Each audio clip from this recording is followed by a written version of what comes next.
Bikers ripped an old veteran's shirt. The Delta Force tattoo stunned the whole bar. The peaceful routine of the Rusty Spoke was shattered by the roar of engines and the arrogant arrival of the notorious Rust Motorcycle Club. Their leader, a brute named Savage, sauntered in, sizing up the room and settling his predatory gaze on the quietest man in the place. Jim, a humble, gray-haired bartender. "You think you're something special?" Savage sneered, his hands resting on the bar as his gang spread out like a pack of wolves. Jim simply wiped a glass, his body language screaming, ordinary and unassuming.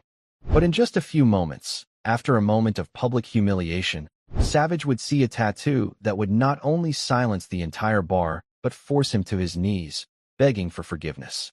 Before we dive in, if you like this kind of stories of overcoming adversity and justice, let us know in the comments where you're watching from. We love seeing how far these stories reach. Now let's jump back in. Enjoy the story. An old soldier's quiet life was shattered by a pack of wolves. What they didn't know was the sheepdog they targeted had never truly left the fight. The Rusty Spoke was a quiet place.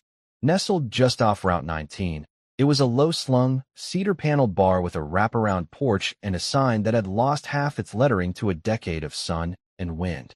Inside, the air was a thick, comfortable mix of stale beer, sawdust, and the faint, sweet smell of cherry pipe tobacco from old Mr. Henderson in the corner.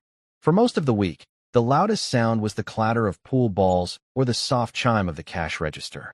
It was a place where people knew your name and your coffee order. A sanctuary. But sanctuaries, like all good things, are built to be tested. That test arrived with a low, guttural rumble that grew into a roar. It wasn't a single motorcycle, but a wave of them, a rolling thunder that shook the windows and rattled the glasses behind the bar.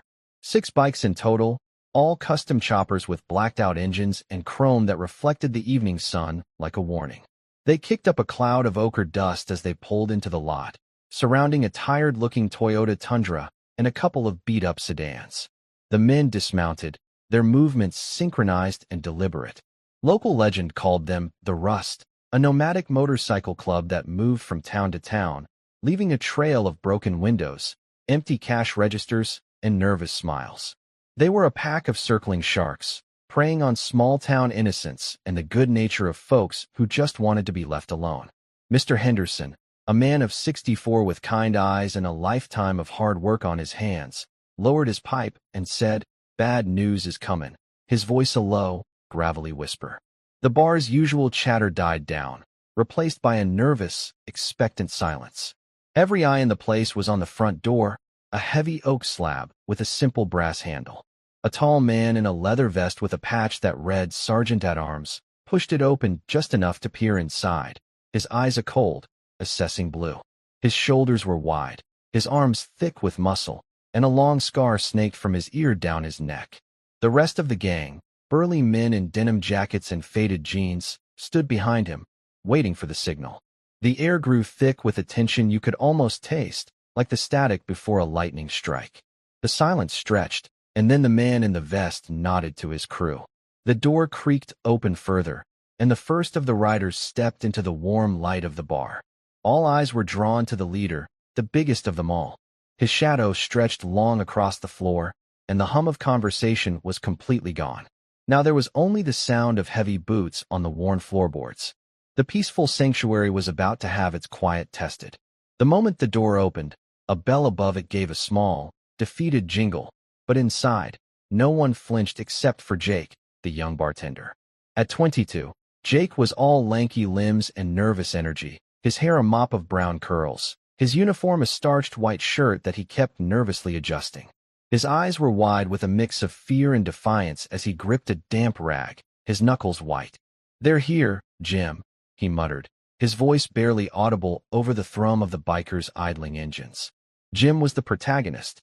He was a man of 42, his face etched with fine lines, his short beard a mix of dark brown and gray. His gray hair was cut short and neat. He wore a simple dark blue polo shirt and faded jeans that had seen better days. He was methodically polishing a pint glass, his movements precise and practiced. He didn't stop, didn't look up, didn't even acknowledge the arrival with a glance.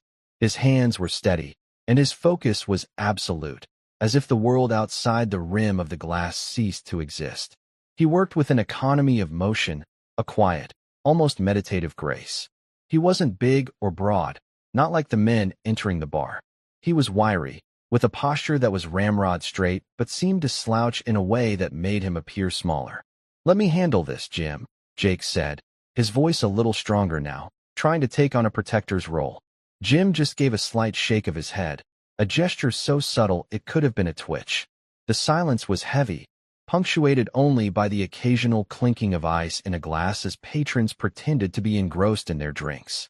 The Rust's leader, a man named Savage by the patch on his vest, scanned the room with a predator's gaze. He was a human mountain, his leather vest stretched tight over a massive chest. His arms, thick with tattoos of skulls and barbed wire, were crossed over his chest. His eyes were a startling, icy blue, and they held no warmth. His gaze settled on Jake first, sizing up the young man's fear, and then slid past him to Jim. Savage's expression didn't change, but his eyes narrowed. Jim simply finished polishing the glass and placed it on the shelf, then reached for another. He still hadn't looked at the newcomers directly. The contrast between Jim's calm, almost invisible presence and the palpable menace of the gang filled the room. The bar was no longer a sanctuary, it was a stage. Jim, the unassuming cleaner, was about to be cast in a role he hadn't asked for. His gaze, finally lifting from his task, settled on the man at the front of the pack. The silent standoff was over, and the play was about to begin. Savage, the leader of the Rust, was a walking monument to intimidation. He stood a full 6.5 feet tall, a human mountain of muscle and scarred skin. His shaved head was a roadmap of faded ink, and his face was a mosaic of scowling defiance, framed by a short, bristly goatee. A tattered, sleeveless denim vest revealed arms that were a gallery of angry, coiled snakes and demonic faces, a visual diary of violence. But it was his eyes that held the true chill, two chips of glacial blue that scanned the room not for people, but for threats and weaknesses. The rest of his gang, all 5 of them, didn't move randomly. They fanned out with a practiced ease, not unlike a military patrol. One took a position by the door, his hands in his pockets, but his eyes tracking every movement. Another leaned against the wall near the restrooms, a perfect spot to observe the back of the room. A third walked slowly toward the jukebox, blocking the path to the side exit. Jim, still calmly wiping down his bar, noted the formation in an instant. It was a classic shatter formation, designed to isolate and intimidate, to break up group resistance and assert dominance. They weren't just a bunch of thugs. They were a unit. They had discipline, albeit for a dark purpose. Jim's internal analysis of the tactical spread was a silent, split-second assessment. It was a language he knew far too well, a grammar of controlled violence. The other patrons, including old Mr. Henderson, just saw a group of big, scary men. They didn't see the silent, coordinated movement of a hunting party. They didn't notice the way the men's eyes flickered to the various exits, mapping the room. But Jim did. He knew exactly what they were doing and why. Savage took a few heavy, deliberate steps toward the bar, his boots thudding on the wood floor. He stopped directly in front of Jim, his massive frame blotting out the light. He leaned forward slightly, placing his large hands flat on the bar, and smiled. A flash of yellowed teeth that was all threat, no warmth. "Evenin', folks," he boomed, his voice a low rumble that echoed off the high ceilings. "Just some friendly travelers looking for a place to rest our bones. And maybe a little conversation." His gaze never left Jim's. The words were a veneer of false politeness, a thin coating of sugar over a bitter pill. Everyone knew what he meant. He wasn't asking for a conversation, he was demanding a toll. The entire room fell silent, the spotlight now squarely on Jim, the man who was about to be asked to pay the price. Jim's calm presence was a quiet defiance, and Savage clearly wasn't used to defiance of any kind. He tilted his head, his gaze still fixed on Jim. "What's your name, bartender?" he asked, his voice low and dangerous. Jim placed the clean glass on the rack, a soft, final clink in the thick silence. He met Savage's gaze with a neutral expression. "Just Jim," he replied, his voice a quiet, even baritone, completely lacking in fear or subservience. Savage chuckled, a hollow sound without humor. "Just Jim. I like that. a man of few words. He pushed a finger across the bar, dragging a small puddle of spilled water toward Jim. "We'll need 6 of your finest whiskeys. And make it quick. My boys are thirsty." As Jim turned to grab a bottle, one of the bikers, a younger, leaner man with a sneer on his face, slid from his position by the jukebox and sidled up to the bar. He was wearing a worn denim vest and a dirty white t-shirt. He reached out and let his hand brush against Jim's hip as he passed, a deliberate, unwanted touch. It was a small act, a test of boundaries. Jim didn't flinch. His body, in a motion too quick and fluid to be intentional, shifted slightly. The hand, meant to make contact, found only air. It was a deflection so smooth and natural that the biker, surprised, stumbled a half step. The move was so subtle that most people, including the biker himself, would write it off as an awkward accident. From the other end of the bar, Jake saw the move and bristled. "Hey, watch it, man," he snapped, stepping forward, his hands balled into fists. But before he could get a second word out, Jim put a hand up, a small, almost imperceptible gesture. It was enough. Jake's mouth clamped shut, his anger warring with his ingrained respect for Jim's quiet authority. Jim gave Jake a subtle shake of the head, a silent warning to stand down. Jim turned back to the bar, his movements still calm and professional. He placed 6 glasses on the counter and began to pour. Savage watched him with a new light in his eyes. The casual act of aggression had not gotten the reaction he expected. Instead of fear or anger, he had seen something else, a practiced, almost automatic defense. He hadn't seen Jim's face-change expression, hadn't heard a single word of protest. He had only seen the almost effortless, physical avoidance of the touch. Savage leaned in, his voice dropping to a conspiratorial whisper. "You're an interesting one, just Jim," he said. The easy smile was gone, replaced by a calculating look. This was no longer a simple shakedown. This was personal. He saw a man who wasn't afraid, and he couldn't stand it. He was intrigued, and a predator's intrigue is a dangerous thing. Jim finished pouring the 6 whiskeys, the liquid glowing amber under the bar's warm light. He slid them across the worn wooden surface, the glasses making soft, rhythmic thuds as they came to a stop in front of each biker. He then leaned forward, his hands resting on the counter. "Anything else?" he asked, his voice still low and steady. Savage didn't touch his glass. His eyes, fixed on Jim, held a hard, predatory glint. "That's good for now, just Jim," he said, the name a mocking drawl. "But we have a different kind of business to discuss. A partnership." He gestured around the quiet bar with a sweep of his hand. "This is a nice little place you got here. A shame if something were to happen to it." Jake, from his spot behind the counter, gripped the rag even tighter, his knuckles white. The words were a thinly veiled threat, a textbook shakedown. Jim, however, didn't react. He reached for a fresh rag and began to wipe a small spill on the counter with slow, methodical strokes. The contrast was almost comical. A man in a quiet polo shirt cleaning a counter while a giant in a leather vest laid down a law of extortion. Savage watched Jim's unwavering focus on the spill, his jaw tightening. He expected fear, a stammered plea, anything but this quiet, professional calm. "So, let's get down to business," Savage continued, his voice hardening. "My club, the Rust, offers protection. For a small fee, of course. $1,000 a week. Keeps the accidents away." He pulled a lighter from his pocket and flicked it open and shut, the sound a sharp click-click that punctuated his words. The small flame danced for a moment, an obvious reference to the last bar in the next county that mysteriously burned to the ground after refusing their protection. Jim finally stopped wiping, but he still didn't look up. He met Savage's gaze. "I'm sorry," he said, his voice calm and polite. "I don't have the authority to make a deal like that. The owner is away on vacation. I just work here." The words were a simple truth, but to Savage, they were a rejection, a quiet act of defiance. The politeness of the refusal only served to infuriate the large biker. It was a refusal without a challenge, a dismissal without a fight. Savage's face darkened, the muscles in his jaw clenching. He slammed his hand on the counter, rattling the glasses, and the simple act of wiping down the bar became an act of war. Savage's face was a mask of simmering rage. "Just work here," he repeated, his voice low and dangerous, each word a hammer blow.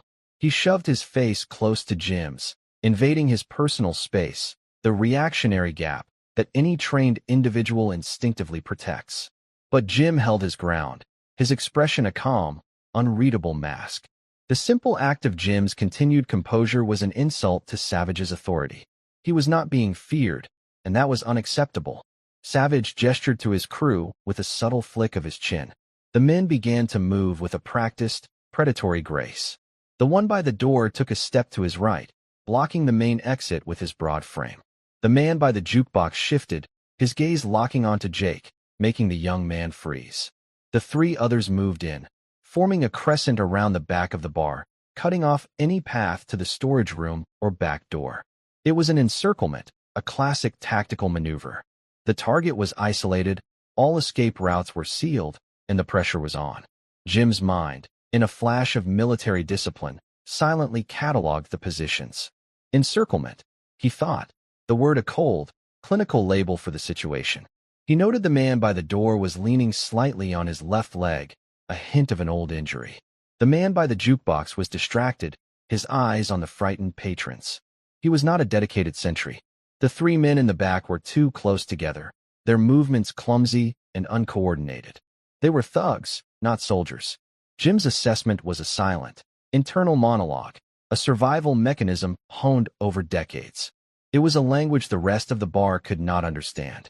His fingers, still on the rag, brushed against a small, worn object tucked into his jeans pocket, a silver dog tag, its chain of familiar, comforting weight. It was a ritual, a silent anchor to a past he had worked so hard to bury. He had carried it with him for years, a small piece of a history he had tried to leave behind. He hadn't touched it in months, not since he had found peace in this quiet, unassuming bar. But now, in the silent moment of encirclement, the familiar feel of the cold metal against his skin grounded him. It was a reminder of who he was, and what he was capable of. Savage, seeing no change in Jim's demeanor, grew more agitated. He reached out and grabbed a half-empty bottle of whiskey from the bar, wrapping his massive hand around its neck. "Look at me when I'm talking to you," he snarled, his voice a low growl. The bottle was a silent threat, a physical object meant to break Jim's calm. This was the moment of no return.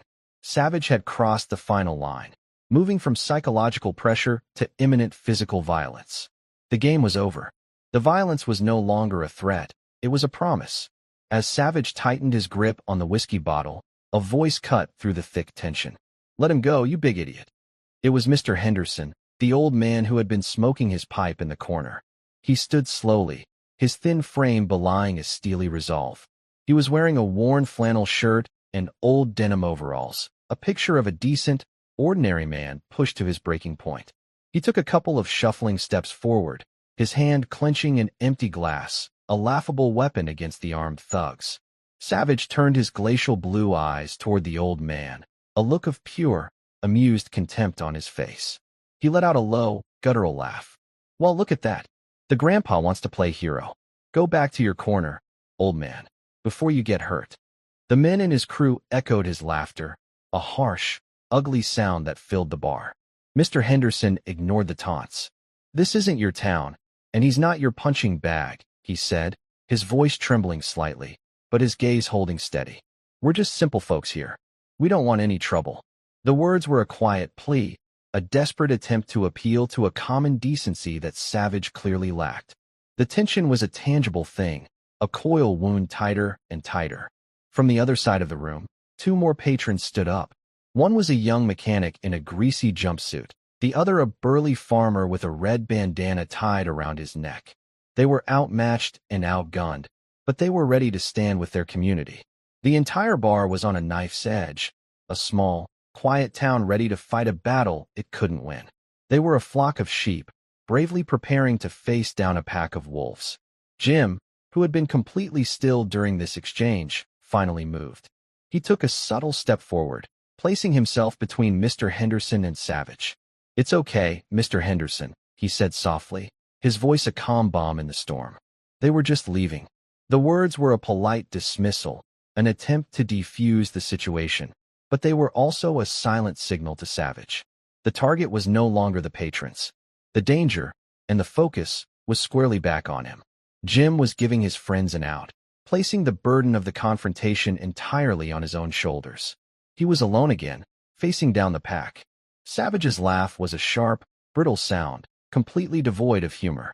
"Leaving?" he snarled, his eyes wide with a manic fury. He slammed the whiskey bottle onto the bar, the glass bottom striking the wood with a jarring crack that made everyone jump. "We're not going anywhere until you learn some respect, old man." The words were no longer about money or a simple shakedown. They were about control, about power, about forcing this calm, unassuming man to break. "You think you're some kind of tough guy? Standing up to me like that? You're a fool in a cheap shirt." He reached out, his hand like a vice, and grabbed the front of Jim's dark blue polo. He didn't just grab it. He twisted the fabric, bunching it in his fist with a brutal force that should have pulled Jim off his feet. But Jim held his ground, his body a solid, unyielding mass. He didn't try to pull away, didn't fight back, simply absorbed the force. This passive, unbreakable resistance infuriated Savage further. He yanked harder, a violent, tearing motion meant to physically and psychologically dominate the man. The flimsy cotton shirt, old and worn from countless washes, couldn't hold up to the raw strength. The sound was distinct and final that echoed in the silent bar. It wasn't the sound of a simple tear. It was the sound of something breaking, something final and irrevocable. The sound hung in the air for a moment, a loud, brutal proclamation in a place built for quiet conversation.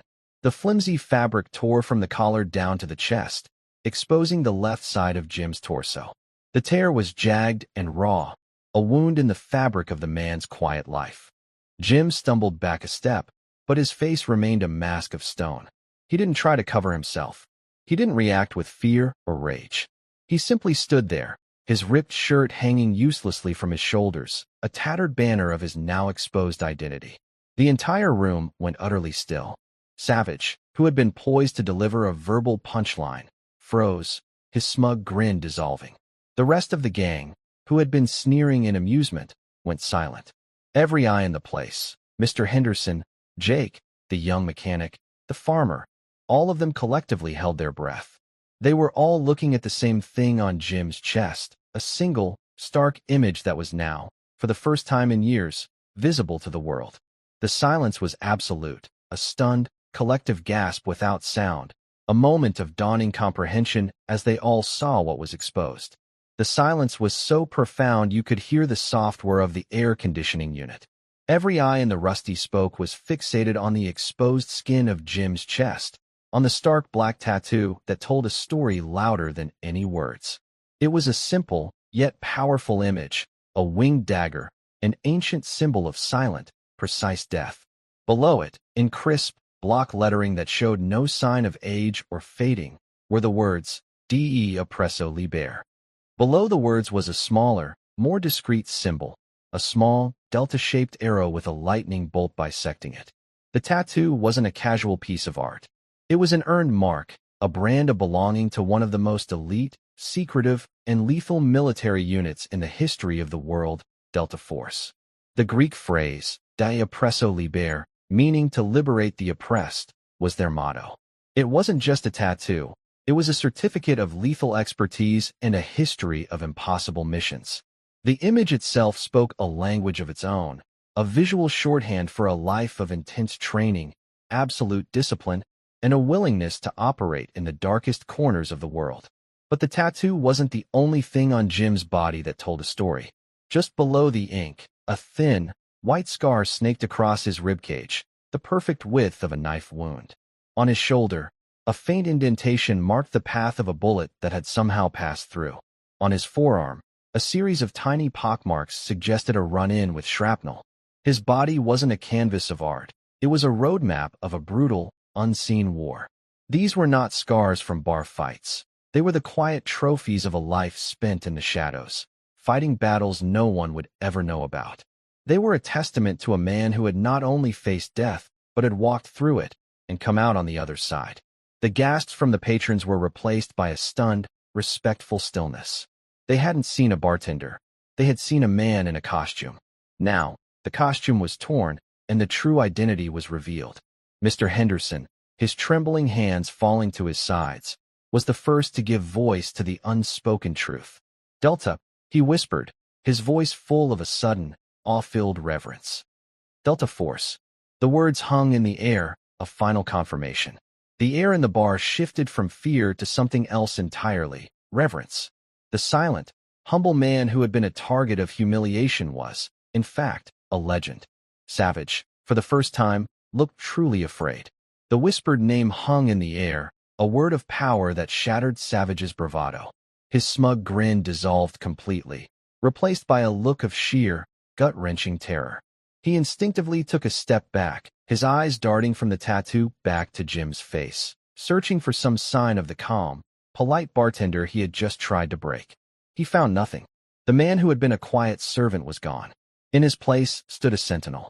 Jim's posture straightened, his shoulders squaring, his spine becoming ramrod straight in a way that had nothing to do with conscious effort and everything to do with a deep, ingrained muscle memory. His chin lifted slightly, and the quiet, almost subservient look in his eyes was replaced by a cold, calculating gaze that seemed to miss nothing. The warmth that had been in his face was extinguished, replaced by a steely focus, the kind of stillness that precedes a sudden, violent action. He was a professional, and his true self, for the first time in a decade, was on full display.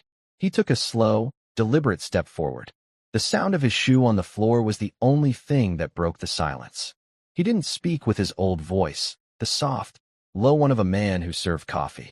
His new voice was clear, sharp, and carried with it a tone of command that cut through the air like a blade.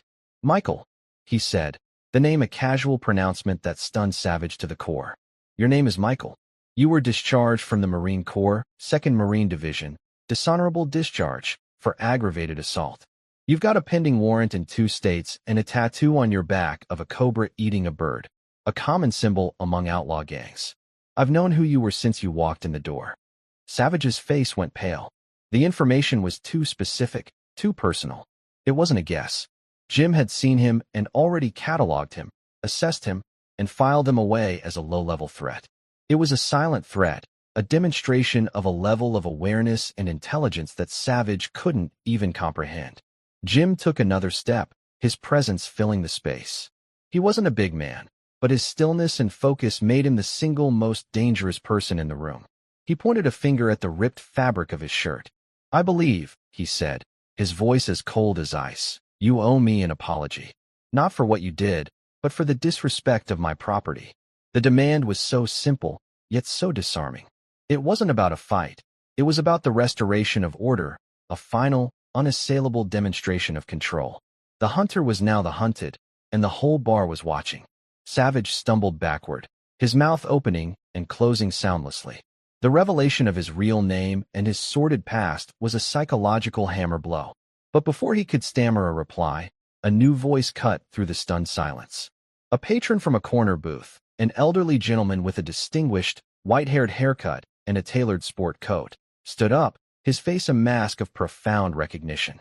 "Sergeant Major Thomas, sir," the man said, his voice trembling with an old soldier's deference.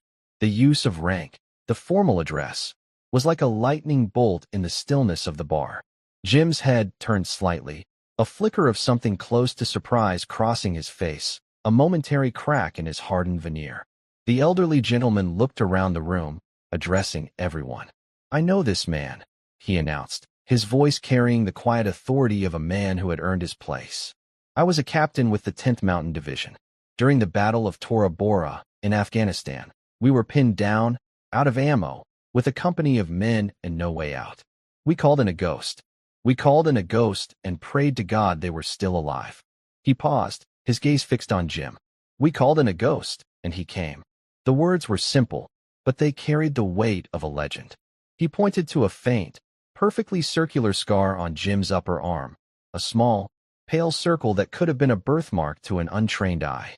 "That, right there, is from a Soviet sniper round.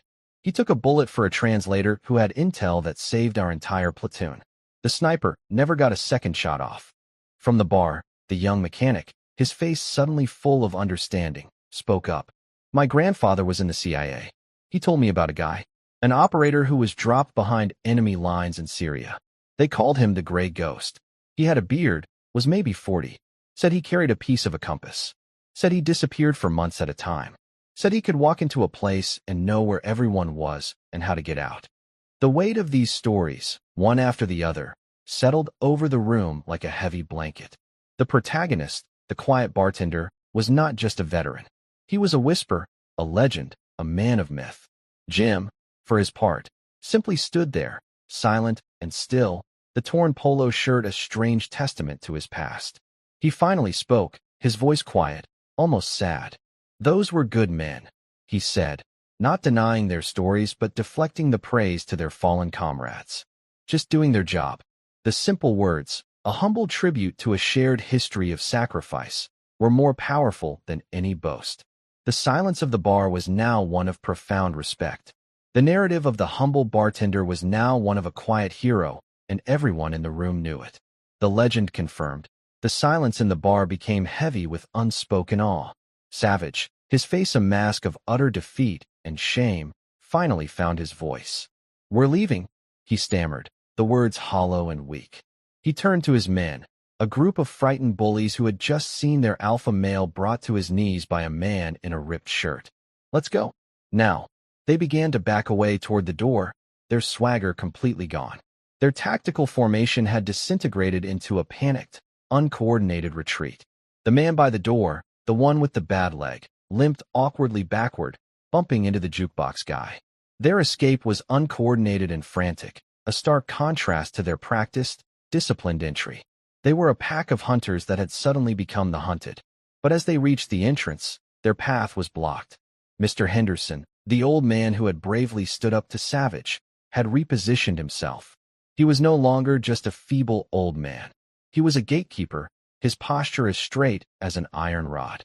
The mechanic, the farmer, and a couple of other patrons now stood with him, a unified front. They were no longer a collection of fearful civilians. They were a community, and they were closing ranks.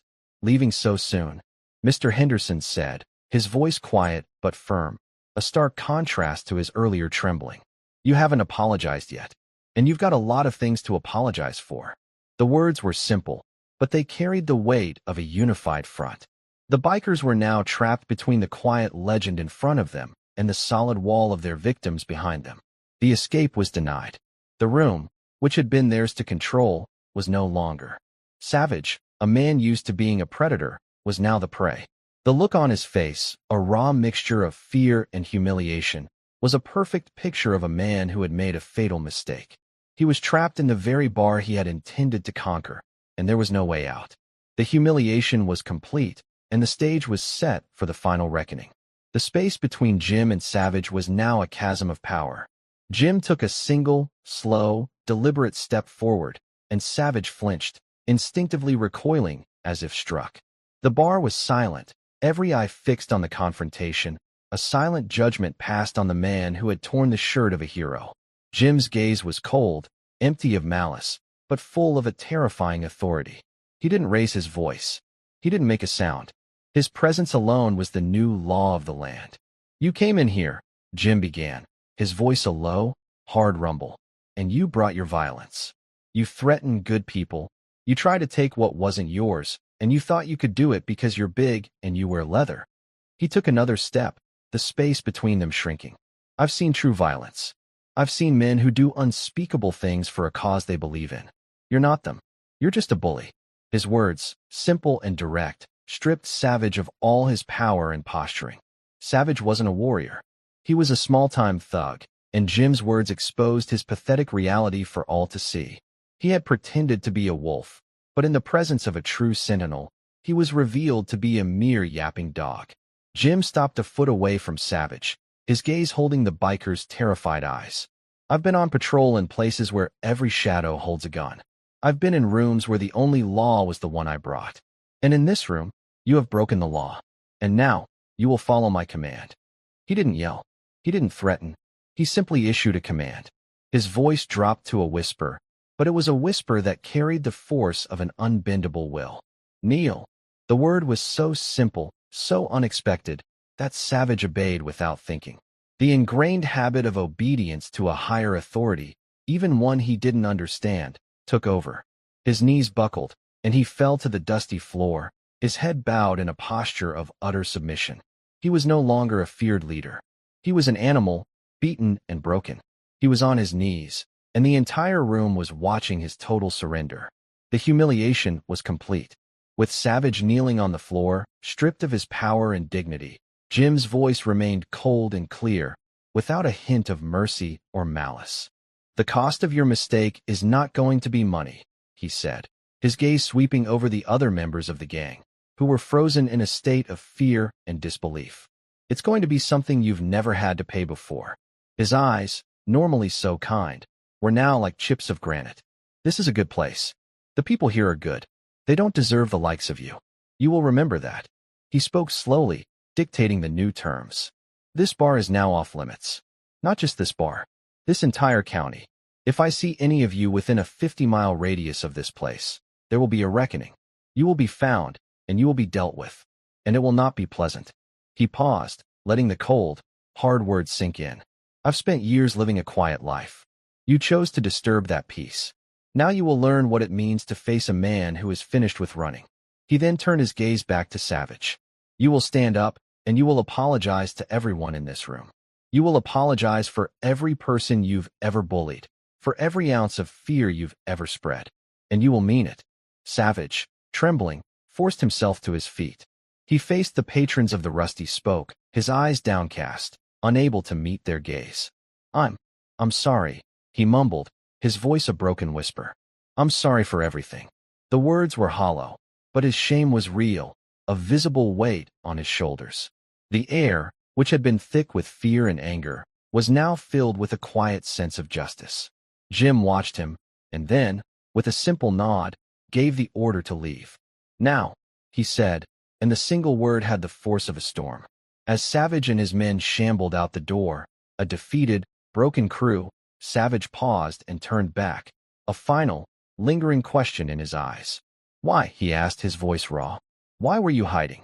Jim stood in the doorway, the cool evening air washing over his face and the tattoo on his chest.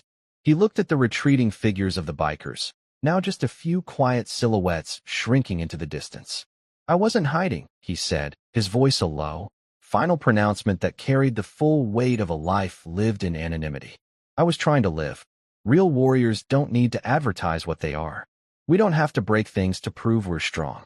We don't have to terrorize people to feel powerful." He looked back into the bar at the faces of the patrons, the people he had worked with for years, and a flicker of a sad smile crossed his face. "I've seen the worst of humanity," he continued, his voice softer now, almost a personal confession. "And after all of it, all I wanted was to see the best of it, to work in a place where I could just be a man, to pour coffee and listen to people's stories without having to look for the enemy in every shadow. You didn't just disturb the peace, Michael. You took away a life I had worked hard to build." The words weren't said with anger, but with a quiet, profound sense of loss, a simple statement of fact that stung more than any shout could have. The bikers reached their choppers, the thunder of their engines now a timid whisper as they started them up. They didn't roar out of the parking lot as they had arrived. Instead, they rode away in a single file line, their headlights a timid procession fading into the night. Their departure was a stark contrast to their thunderous arrival, a testament to the fact that they had been humbled and broken by a man who had never even raised his voice. The threat was gone, replaced by a quiet, shame-filled retreat. A shared silence and relief settled over the room as the sound of the bikes disappeared entirely. Mr. Henderson, the young bartender Jake, and the other patrons simply stood there, watching the dust settle, a new and profound respect for the man behind the bar etched onto their faces. Jim turned away from the door and walked back to the bar, picking up a clean towel. He began to wipe down the counter, the simple, rhythmic motion a return to the quiet life they all knew, but everything had changed. The air in the Rusty Spoke was different now. The fear was gone, replaced by a quiet, reverent awe. The patrons, who had been frozen in place, began to move again, but with a new respect for their surroundings. Jake, the young bartender, walked over to Jim, his face a mix of shock and confusion. "Jim," he said, his voice barely above a whisper. I don't understand. I thought you were just, the guy who works here." Jim continued to wipe the counter, his movements still methodical. He finally looked at Jake, his eyes holding a depth that the young man had never seen before. "I am just the guy who works here," Jim said, his voice soft. "But that's all I wanted to be. After what I've seen, the things I've had to do, it was a relief to just be a man in a quiet town. A bartender. To have a life where my biggest problem was running out of ice." He gestured to the bar around them. "This place," he said, "is my peace. The nightmares don't find you when you're cleaning up after a shift.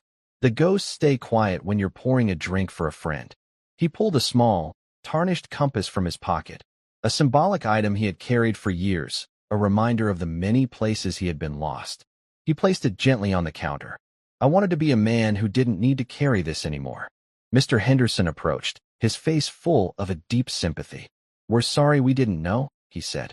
"Sorry for not seeing." Jim shook his head. "It was the entire point. Not knowing was the only way I could live. You all saw a man, not a soldier. That was the greatest gift you could have given me." He picked up the compass, its worn metal warm in his hand. He looked at the torn shirt, at the tattoo that was no longer a secret. "But you know now," he said, a sigh escaping his lips. "And I have to be who I am." He looked at the patrons, his eyes filled with a new, quiet determination. "So no, I don't regret what happened tonight. It means I don't have to hide anymore." The silence that followed Jim's words was a moment of profound understanding. The patrons of the Rusty Spoke didn't just see a hero. They saw a man who had been through hell and simply wanted to be human again. And now, he had accepted that he was both. He had stopped hiding from his past and was ready to integrate it into his present. As if on cue, a young man who had been sitting in the corner, a new face in town, a veteran himself with a quiet, thousand-yard stare, approached the bar.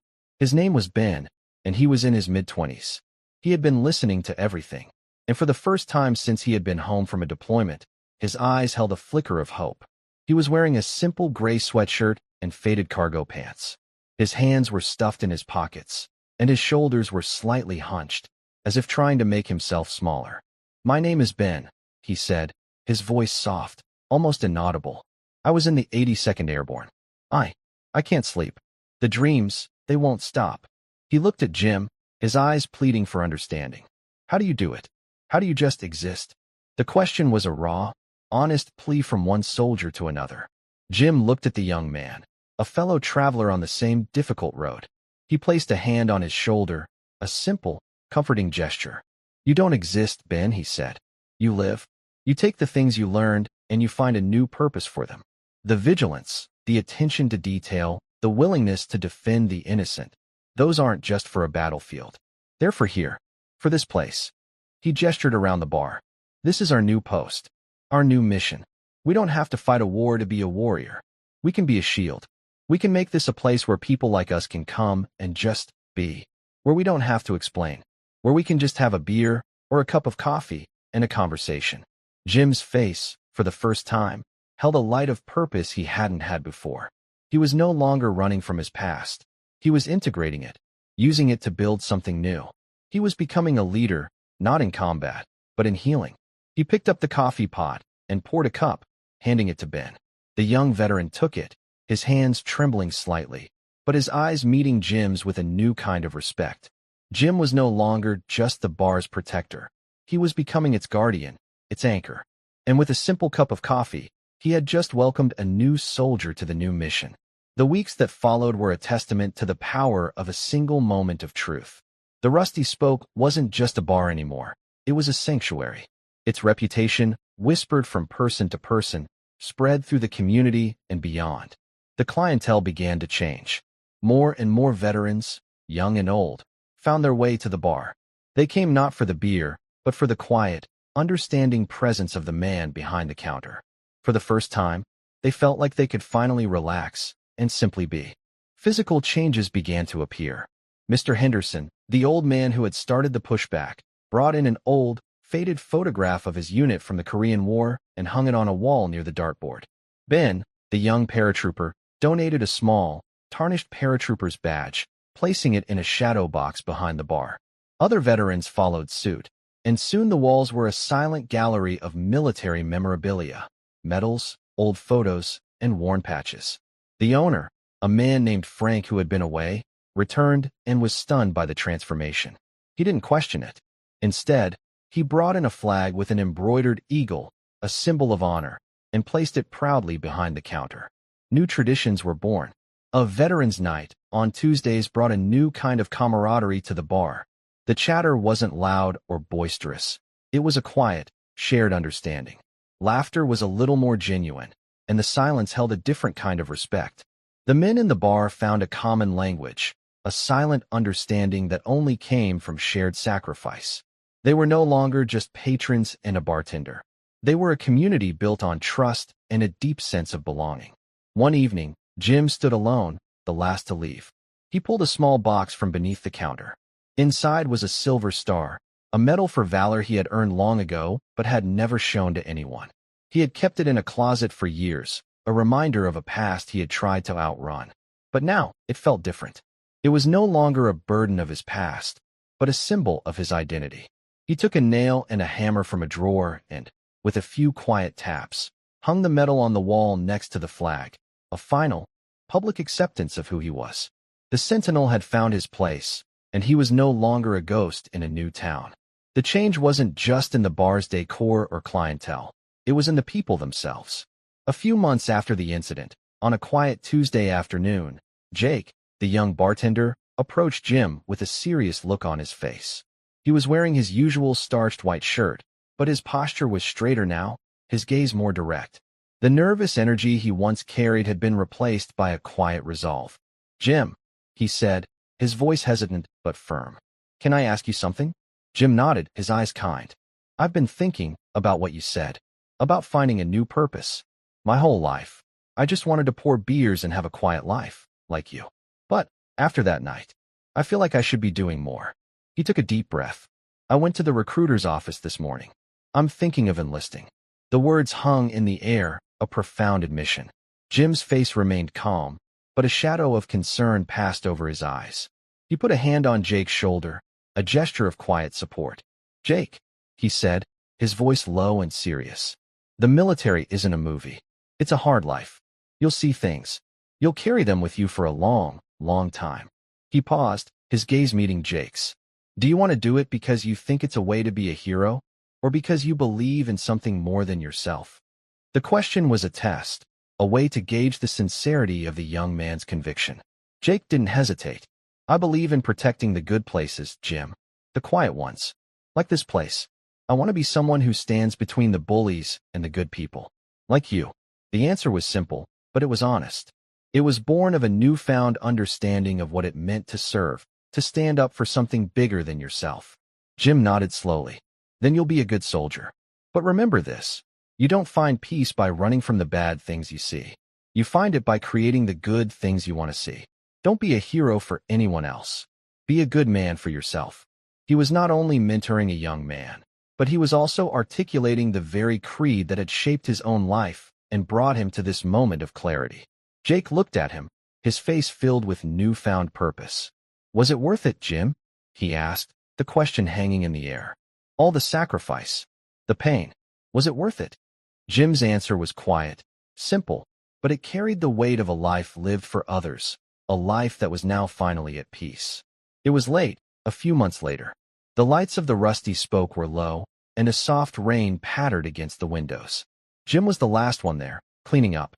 The bar was in perfect order. The glasses shone, the floors were swept, and the chairs were stacked neatly on the tables.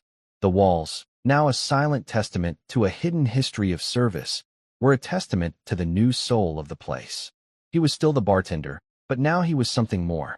He paused for a moment, catching his reflection in the dark glass of the liquor cabinet. He saw a man with gray in his beard and wisdom in his eyes.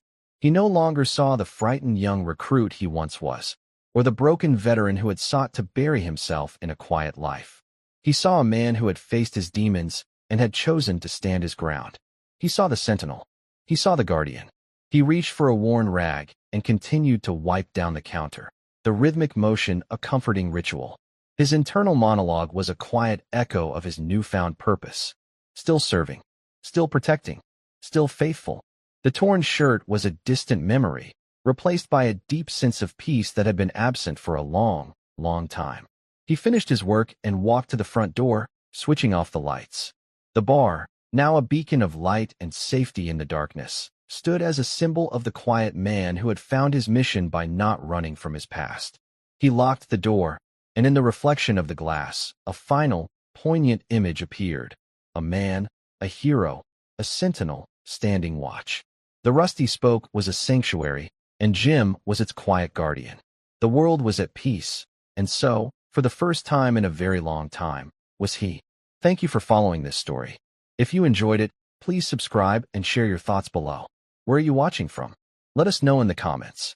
Stay tuned for more immersive stories.